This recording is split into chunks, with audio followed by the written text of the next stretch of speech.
heaviest, and most expensive Sasuke Uchiha statue that's ever been created.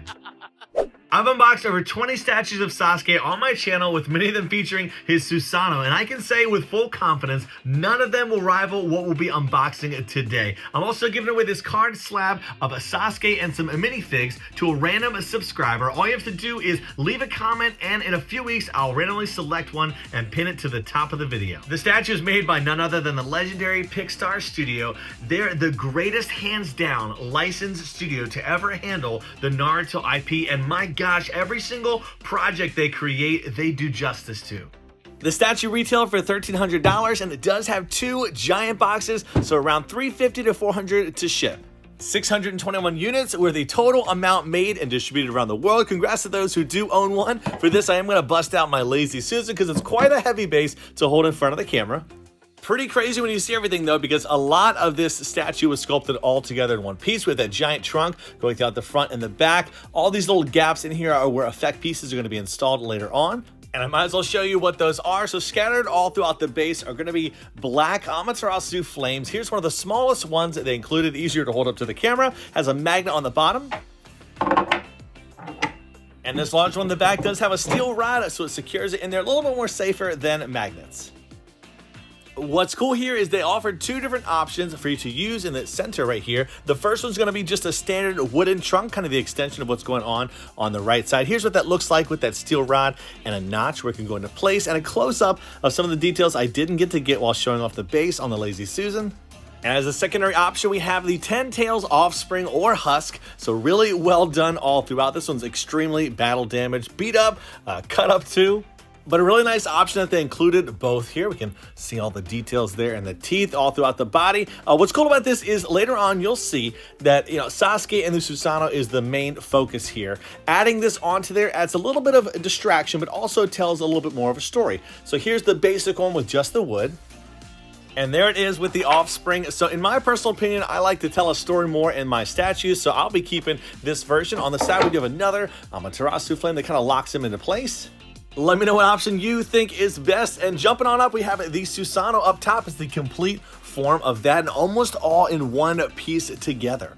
All throughout the body, you'll find these thick steel rods that reinforce the whole structure of the Susanoo as he connects to the base. So it's really important over the course of time to maintain the integrity of the statue, make sure it doesn't warp or bend or fall over.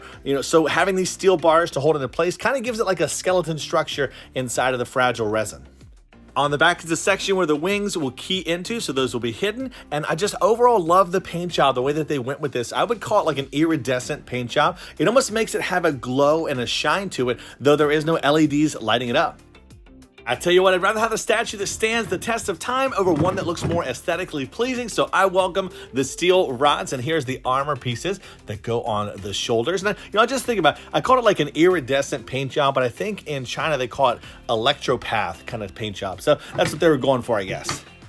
Pickstar Studio always has perfect head sculpts, and that doesn't change even for the Susanoo head with that long Tengu nose coming out there. The awesome paint job again stays there. And one thing I've always wanted for statues is, each Susanoo has that crown in the middle of the forehead where the user most of the times sits there. I wish we had a swap out option where a mini tiny Sasuke could be in there so you could see the scale reference. As much as it looks like his hand's about to cock back and punch you, now they're going to have swords a little bit later, which I will install and show you.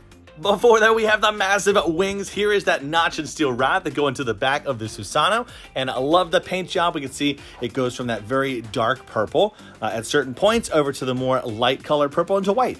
And so really well done. The tiling, how all the Susanoo wings come together. It looks like a bunch of mini tiles all staggered randomly. So cool looking. Another thing that Pickstar does incredibly well is the clear resin is always so clear. That's not always the case if you use cheap resin, which they definitely don't for the quality that stands out in their statues. An unbelievable sight to see with the wings on there. I've never had one with such a huge wingspan like this. I had one that was like a Shisui that was close, but not as massive as this, especially the 1/6 scale, which is what Sasuke is in. Just like the Susanoo will have the steel rods and the notch on the bottom of the foot that keys them into the base. There isn't much of a texture going on throughout the outfit. Certain sections do have it, but those ropes come in 2 different pieces that magnetize on. You can see his hand is going to be holding a sword, which we have the sheath in the back. The Uchiha clan symbol looking clean, and then we have the blue highlights on the back of his hair. I love it when studios do that. That's how I see it in the series, the show, and so glad they did that. The face sculpt, as I said, perfect, absolutely perfect. So glad they spent so much time making sure they actually represent the characters we know and love. Over here on his right hand, he'll be holding his sword, which is made of real metal, some kind of alloy or steel. It's definitely not made of resin, and super pointy at the end. If you could, it could probably pierce some skin.